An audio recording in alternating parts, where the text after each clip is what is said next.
എല്ലാവർക്കും നമസ്കാരം. Lead the real വേൾഡിലേക്ക് സ്വാഗതം. നമ്മളിവിടെ പറഞ്ഞുകൊണ്ടിരുന്നത് UPSC സിവിൽ സർവീസ് പ്രിപ്പറേഷന് എങ്ങനെയാണ് എഫക്റ്റീവായിട്ട് നോട്ട്സ് ഉണ്ടാക്കുക എന്നതിനെ കുറിച്ചാണ്. അപ്പോൾ ഹാൻഡ് റിട്ടൺ നോട്ട്സ് ആണ് നല്ലത് എന്ന് ഞാൻ പറഞ്ഞു.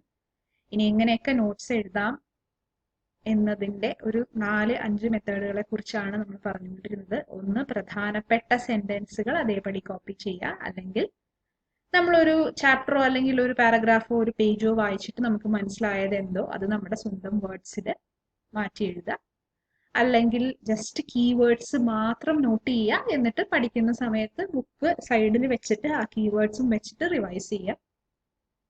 ഇനി അതല്ലെങ്കിൽ ഒരു ഫ്ലോ ചാർട്ട് പോലെയോ അല്ലെങ്കിൽ ഒരു ഡയഗ്രാം വെച്ചിട്ടോ ടൈം ലൈൻ പോലെയോ ഒക്കെ സംഭവങ്ങളെ ഫാക്റ്റുകളെ ഒക്കെ കണക്ട് ചെയ്ത് പഠിക്കാം.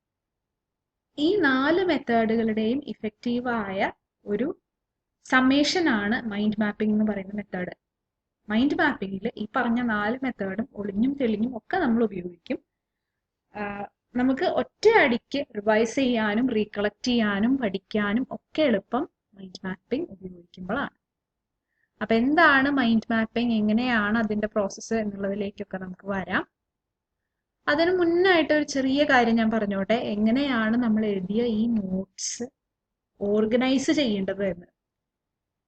നമുക്കിപ്പോ history, geography, polity and governance, economy, environment and biodiversity, പിന്നെ എത്തിക്സ് ഉണ്ട്, പിന്നെ ഡിസാസ്റ്റർ മാനേജ്മെന്റും സയൻസ് ആൻഡ് ടെക്നോളജിയും പോലുള്ള മിസലേനിയസ് ആയ കുറച്ച് സബ്ജക്റ്റുകളുണ്ട്. ഇത് എല്ലാത്തിനും സെപ്പറേറ്റ് ആയിട്ട് ഓരോ നോട്ട്ബുക്ക് വെച്ചിട്ട് നമ്മൾ NCERT വായിക്കുമ്പോൾ ആദ്യം നമ്മൾ NCERTയുടെ നോട്ട്സ് എഴുതും. ഹിസ്റ്ററിയുടെ NCERT ആണ് ആദ്യം വായിക്കുന്നതെന്നുണ്ടെങ്കിൽ ആ നോട്ട്ബുക്കിൽ നമ്മൾ 6ാം ക്ലാസ് മുതൽ 12ാം ക്ലാസ് വരെയുള്ള ഹിസ്റ്ററിയുടെ ടെക്സ്റ്റ് ബുക്സ് വായിച്ചിട്ട് അതിന്റെ നോട്ട്സ് എഴുതി വെക്കും.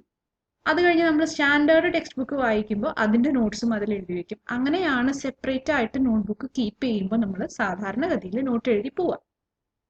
ഈ ഒരു മെത്തേഡിന് ഒരു ഡിസഡ്വാൻറ്റേജ് ഉണ്ട്.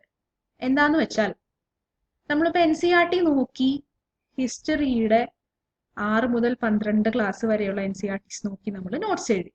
അത് കഴിഞ്ഞിട്ടായിരിക്കും നമ്മൾ ഒരു പക്ഷേ RS ശർമ്മയോ ബിപിൻ ചന്ദ്രയോ പോലുള്ള സ്റ്റാൻഡേർഡ് ആയ ടെക്സ്റ്റ് ബുക്കുകൾ വായിക്കാൻ എടുക്കുന്നത്. അപ്പോൾ NCERTയിൽ പറഞ്ഞിട്ടുള്ള അതേ സംഭവം തന്നെ കുറച്ചുകൂടി ഇൻഡെപ്ത് ആയിട്ട് ഈ സ്റ്റാൻഡേർഡ് ബുക്സിൽ ചിലപ്പോൾ പറഞ്ഞിട്ടുണ്ടാവും. അപ്പൊ നമ്മൾ ഓൾറെഡി പ്രിപ്പയർ ചെയ്ത നോട്ടിൽ എക്സ്ട്രാ ഇൻഫർമേഷൻ എവിടെയെങ്കിലും തിരികെ കയറ്റണം എന്നുണ്ടെങ്കിൽ നമ്മൾ സ്റ്റാൻഡേർഡ് ബുക്ക് വായിക്കുമ്പോൾ നമുക്ക് ഇത്തിരി കൂടി ഇൻഫർമേഷൻ കിട്ടുമല്ലോ. അപ്പൊ അത് നമുക്ക് ഈ ഓൾറെഡി എഴുതിയ നോട്ടിൽ എവിടെയെങ്കിലും തിരികെ കയറ്റണം എന്നുണ്ടെങ്കിൽ നോട്ട്ബുക്സ് യൂസ് ചെയ്യുമ്പോൾ അത് അത്രയും പ്രാക്ടിക്കൽ അല്ല. അല്ലെങ്കിൽ ഇത് മുഴുവൻ നമ്മൾ രണ്ടാമത് എഴുതാം. പിന്നെ റിവൈസ് ചെയ്യുമ്പോൾ NCERT വായിക്കുമ്പോൾ അതിന്റെ നോട്ട്സ് വേറെ വായിക്കണം, NCERT റിവൈസ് ചെയ്യുമ്പോൾ അതിന്റെ നോട്ട് വേറെ വായിക്കണം, സ്റ്റാൻഡേർഡ് ടെക്സ്റ്റ് ബുക്ക് റിവൈസ് ചെയ്യുമ്പോൾ അതിന്റെ നോട്ട്സ് വേറെ വായിക്കണം. അപ്പൊ അതുകൊണ്ടാണ് ഈ നോട്ട്ബുക്ക് വെച്ച് എഴുതുമ്പോൾ ഉള്ള ഒരു ഡിസഡ്വാൻറ്റേജ് അതാണ്. ഞാൻ 2018-ലും 2019-ലും ഇങ്ങനെ സെപ്പറേറ്റ് നോട്ട്ബുക്ക് വെച്ചായിരുന്നു എഴുതിയിരുന്നത്. ഇത്തവണ അതൊന്ന് മാറ്റി പിടിക്കാൻ പോവാണ്.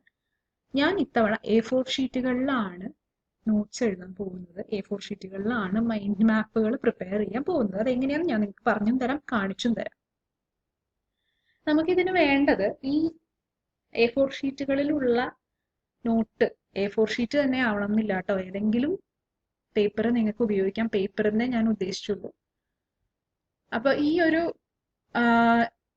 പേപ്പറിൽ എഴുതുന്ന നോട്ട്സ് ഓർഗനൈസ് ചെയ്യാനായിട്ട് നമുക്ക് L ഷേപ്പുള്ള ചെറിയ ഫയലുകൾ, L ഷേപ്പ് എന്ന് പറഞ്ഞാൽ ഫയലിന്റെ ഇടതുവശത്തും താഴെയും ലോക്ക്ഡ് ആയിരിക്കും, മുകളിലും വലതുവശത്തും ഓപ്പൺ ആയിരിക്കും. ഇങ്ങനെ ഒരു ഫ്ലാപ്പിന്റെ ഉള്ളിലേക്ക് പേപ്പർ വെക്കാൻ പറ്റുന്ന പോലെയുള്ള ഫയലുകൾ, അല്ലെങ്കിൽ സാധാരണ സ്റ്റിക്ക് ഫയലുകളോ നമുക്ക് ട്രാൻസ്പെറന്റ് ആയിട്ടുള്ള അടച്ചു വെക്കാവുന്ന ചെറിയ ഫയലുകളോ ഒക്കെ ഉപയോഗിക്കാം.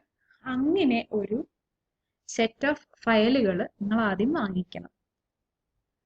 ഒരു 10 ഫയലെങ്കിലും വേണം. എന്നിട്ട് ഓരോ ഫയലും ഓരോ സബ്ജക്റ്റിനായിട്ട് സെപ്പറേറ്റ് ആയിട്ട് മാറ്റി വെക്കുക. ഹിസ്റ്ററിക്ക് ഒന്ന്, വേൾഡ് ഹിസ്റ്ററി ആൻഡ് ജോഗ്രഫിക്ക് ഒന്ന്. ഞാനിപ്പോ കീപ്പ് ചെയ്തിട്ടുള്ള ഫയലുകൾ ഏത് തരത്തിലൊക്കെയാണെന്ന് ഞാൻ പറഞ്ഞു തരാം വഴിയെ. എസ്സേ, എത്തിക്സ്, എക്കോണമി, പൊളിറ്റി, ഇങ്ങനെ എല്ലാത്തിനും സെപ്പറേറ്റ് ആയിട്ട് വെച്ചിട്ടുണ്ട്. ചിലതിനെ എല്ലാം ഞാൻ ഒന്നിച്ചൊരു ഫയലാക്കിയിട്ടുണ്ട്. ഇപ്പൊ science and technology, disaster management, internal security, ഇതിനെല്ലാം ഇൻഫർമേഷൻ ബാക്കിയുള്ളതിനെ അപേക്ഷിച്ച് കുറച്ച് കുറവായിരിക്കും. അപ്പൊ അതെല്ലാം ചിലതെല്ലാം കൂടി ഞാൻ ഒന്നിച്ച് ക്ലബ് ചെയ്ത് ഓരോ ഫയലായിട്ട് വെച്ചിട്ടുണ്ട്. അപ്പൊ അങ്ങനെ നമ്മൾ 8 10 ഫയലുകൾ എടുക്കുക. അപ്പൊ ഫയലുകളിലേക്കാണ് നമ്മൾ നോട്ട്സ് വെക്കേണ്ടത്. നോട്ട്സ് വെക്കുമ്പോൾ ആൽഫബറ്റിക്കൽ ഓർഡറിൽ കീപ്പ് ചെയ്യാൻ ശ്രദ്ധിക്കുക. ഓരോരോ ടോപ്പിക്കും ആൽഫബറ്റിക്കൽ ഓർഡറിൽ അതിൽ കീപ്പ് ചെയ്ത് കഴിഞ്ഞാൽ നിങ്ങൾക്ക് പിന്നീട് തപ്പിയെടുക്കാനും ഒക്കെ എളുപ്പമായിരിക്കും. ഇനിയിപ്പോൾ ഹിസ്റ്ററി ആണ് നമ്മൾ ഫയൽ ചെയ്യുന്നത് എന്നുണ്ടെങ്കിൽ അത് ഇയർ വൈസ് ആയിട്ട് ക്രൊണോളജിക്കൽ ഓർഡറിൽ വെക്കുകയായിരിക്കും ഹിസ്റ്ററിയെ സംബന്ധിച്ച് നല്ലത്. ഇനി A4 ഷീറ്റിൽ അല്ലെങ്കിൽ ഒരു പേപ്പറിൽ എങ്ങനെയാണ് എഴുതേണ്ടത്? നമ്മൾ സാധാരണ നോട്ട്സ് എഴുതി പോകുന്ന പോലെ എഴുതി പാരഗ്രാഫ് തിരിച്ചെഴുതി അങ്ങനെയല്ല ഞാനിവിടെ പ്ലാൻ ചെയ്യുന്നത്. ഒരു ഷീറ്റിൽ ഒരു ടോപ്പിക്, മൈൻഡ് മാപ്പ് ആവുമ്പോൾ ഒരു ഷീറ്റിൽ നമുക്ക് ഒരു ടോപ്പിക് കൊള്ളിക്കാൻ പറ്റും. അപ്പോൾ നമുക്ക് പെട്ടെന്ന് ഇപ്പോൾ ഒരു ക്വസ്റ്റ്യൻ നമുക്ക് ആൻസർ ചെയ്തുകൊണ്ടിരിക്കുന്ന സമയത്ത് അത് നമുക്ക് കിട്ടുന്നില്ല, അതിന്റെ തിയറി പാർട്ട് ഓർമ്മ വരുന്നില്ല, പെട്ടെന്ന് എടുത്ത് നോക്കണം. ഇപ്പൊ കോൺസ്റ്റിറ്റ്യൂഷനിലെ ഏതെങ്കിലും ഒരു ആർട്ടിക്കിൾ ആണ്, ഇപ്പൊ ആർട്ടിക്കിൾ 14 കുറിച്ച് നമുക്ക് കിട്ടാവുന്ന എല്ലാ ഇൻഫർമേഷനും നമ്മൾ ഒറ്റ ഷീറ്റ് ഓഫ് പേപ്പറിലാണ് എഴുതി ഫയൽ ചെയ്ത് വെച്ചിരിക്കുന്നത് എന്നുണ്ടെങ്കിൽ നമുക്കൊരു ക്വസ്റ്റ്യൻ ആൻസർ ചെയ്യുമ്പോൾ അതിനെക്കുറിച്ചുള്ള ബാക്ക്ഗ്രൗണ്ട് ഇൻഫോ കിട്ടണം എന്നുണ്ടെങ്കിൽ പോയി പേപ്പർ എല്ലാം തപ്പിയെടുത്ത് എവിടെയാണ് നമ്മൾ ഈ നോട്ട്സിൽ ആർട്ടിക്കിൾ 14 പറഞ്ഞിട്ടുള്ളത് എന്നൊക്കെ തപ്പിയെടുത്ത് അത് വായിക്കുന്നതിലും എളുപ്പം ഇങ്ങനെ നമുക്ക് അറിയാവുന്ന ഒരു ഓർഡറിൽ കീപ്പ് ചെയ്തിരിക്കുന്ന ഫയലിൽ പോയി ആ ഷീറ്റ് മാത്രം എടുത്തുകൊണ്ടുവന്ന് നമുക്ക് ചെക്ക് ചെയ്യാൻ പറ്റും. അതുകൊണ്ടാണ് ഒരു ഷീറ്റിൽ ഒരു ടോപ്പിക് എഴുതിയാൽ മതി എന്ന് ഞാൻ പറയാം. ഇനി എങ്ങനെയാണ് ഇത്രയും വാസ്റ്റ് ആയിട്ടുള്ള ഇൻഫർമേഷൻ ഒരു ഷീറ്റിൽ കൊള്ളിക്കുക എന്ന് നിങ്ങൾക്ക് സംശയം തോന്നും. ആ സംശയം തീർക്കാനാണ് ഞാൻ ഇവിടെ എൻ്റെ ഒരു മൈൻഡ് മാപ്പ് നിങ്ങൾക്ക് കാണിച്ചു തരുന്നത്. ഇത് എനിക്കറിയാം, ഇത് വായിക്കുമ്പോൾ ഒട്ടും ക്ലിയർ അല്ല കാണുമ്പോൾ. ഇതിലുള്ള ഇൻഫോ വായിക്കാൻ വേണ്ടിയിട്ടല്ല ഞാനിതിവിടെ ഇട്ടത്, എങ്ങനെയാണ് മോഡലിൽ നിന്നൊന്ന് ജസ്റ്റ് കാണിക്കാൻ വേണ്ടി മാത്രമാണ്. ഞാനിതിൽ പ്രിപ്പയർ ചെയ്തിരിക്കുന്നത് വേൾഡ് ഹിസ്റ്ററിയിൽ ഉണ്ടായിട്ടുള്ള എപ്പിഡമിക്സിന്റെയും പാൻഡമിക്സിന്റെയും ഒരു ഹിസ്റ്ററി ലിസ്റ്റാണ്. ഇപ്പൊ COVID-19 സിറ്റുവേഷൻ ആണ്. ഇപ്പൊ കോവിഡിനെ കുറിച്ചുള്ള ഇൻഫർമേഷൻ എല്ലാം ഞാൻ സെപ്പറേറ്റ് ഒരു പേജിൽ ഇതുപോലെ ചെയ്യാനാണ് വിചാരിച്ചേക്കുന്നത്. കാരണം ഇതിന്റെ കൂടെ കോവിഡും കൂടെ തിരികെ കയറ്റാനുള്ള സ്ഥലം ഇതിലില്ല. മാത്രമല്ല കോവിഡിനെ കുറിച്ച് കൂടുതൽ ചോദ്യങ്ങളും നമ്മൾ പ്രതീക്ഷിക്കേണ്ടതുണ്ട്. അപ്പൊ ഇത്രയും കുറവ് ഇൻഫർമേഷൻ കിട്ടിയാൽ പറ്റില്ല. അപ്പൊ ഇതിൽ ഞാൻ ഉൾക്കൊള്ളിച്ചിരിക്കുന്നത് എന്താണ്, നടുക്ക് ഞാൻ worst epidemic and pandemics in history എന്ന് പറഞ്ഞ ഒരു ബോക്സ് വരച്ച് വെച്ചിട്ടുണ്ട്. അതിന്റെ ചുറ്റുമാണ് ഞാൻ എൻ്റെ ഡീറ്റെയിൽസും ഇൻഫർമേഷനും ഒക്കെ എഴുതിയിരിക്കുന്നത്.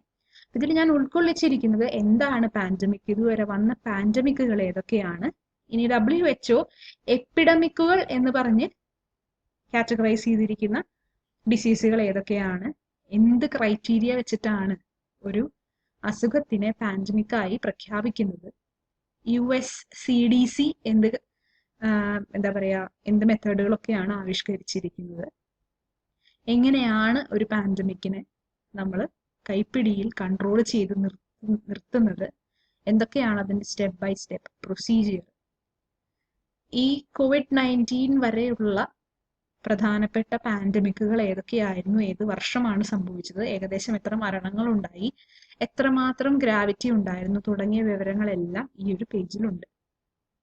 അപ്പൊ ഇതുവരെ നടന്ന പാൻഡമിക്കുകളെ കുറിച്ച് ഒരു ധാരണ കിട്ടാൻ ഈ ഒരു പേജ് മാത്രം വായിച്ചാൽ മതിയായിരിക്കും.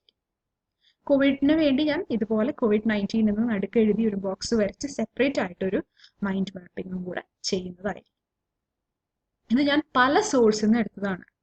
വിക്കിപീഡിയയിൽ നിന്ന് എടുത്തിട്ടുണ്ട്, WHO വെബ്സൈറ്റിൽ നിന്ന് എടുത്തിട്ടുണ്ട്. മാത്രമല്ല CDCയുടെ കുറച്ച് information, centre for disease control, US-ന്റെ സെന്റർ ഫോർ ഡിസീസ് കൺട്രോളിന്റെ ഡീറ്റെയിൽസ് കുറച്ച് എടുത്തിട്ടുണ്ട്. ഇനി പിന്നെ കുറച്ച് ഓൺലൈൻ ആർട്ടിക്കിളുകൾ വായിച്ചു, അതിൽ നിന്ന് എടുത്തിട്ടുണ്ട്. അപ്പോൾ അതെല്ലാം കൂടി ഞാൻ ക്ലബ് ചെയ്ത് ഇങ്ങനെ ഒരു മൈൻഡ് മാപ്പ് ആയിട്ടാണ് പ്രിപ്പയർ ചെയ്യുന്നത്. ഈ ഒരു മെത്തേഡ് തന്നെ നിങ്ങൾ ഉപയോഗിക്കുന്നത് ഇഫക്റ്റീവ് ആണ്. നിങ്ങൾക്ക് കാണുമ്പോൾ ഇച്ചിരി ക്ലസ്റ്റേർഡ് ആയിട്ട് തോന്നുന്നുണ്ടെന്നുണ്ടെങ്കിലും നിങ്ങൾ എഴുതുമ്പോൾ നിങ്ങൾക്ക് ഈ ഒരു എന്താ പറയാ തിക്കി തിരക്കി എഴുതിയിരിക്കുന്ന പോലെ ഒരു ഫീലിംഗ് കിട്ടില്ല. ഇതിപ്പോ എനിക്ക് ഈസി ആയിട്ട് വായിക്കാൻ പറ്റും ഞാൻ എഴുതിയ കാരണം. നിങ്ങൾ എഴുതുമ്പോൾ നിങ്ങളുടെ നോട്ട്സ് നിങ്ങൾക്ക് വായിക്കാൻ പറ്റും. പിന്നെ ഒരു ഡിസഡ്വാൻറ്റേജ് എന്താണെന്ന് വെച്ചാൽ വേറെ ഒരാൾക്ക് ഇത് നോക്കി പഠിക്കാൻ പറ്റണമെന്നില്ല. പക്ഷെ നിങ്ങൾക്ക് പഠിക്കാൻ ഇതായിരിക്കും ഏറ്റവും ഇഫക്റ്റീവായ ഒരു മെത്തേഡ്. അപ്പൊ ഇതാണ് മൈൻഡ് മാപ്പിംഗ്. ഇത്രയും കാര്യങ്ങളാണ് ഞാൻ പറയാനിരുന്നതും.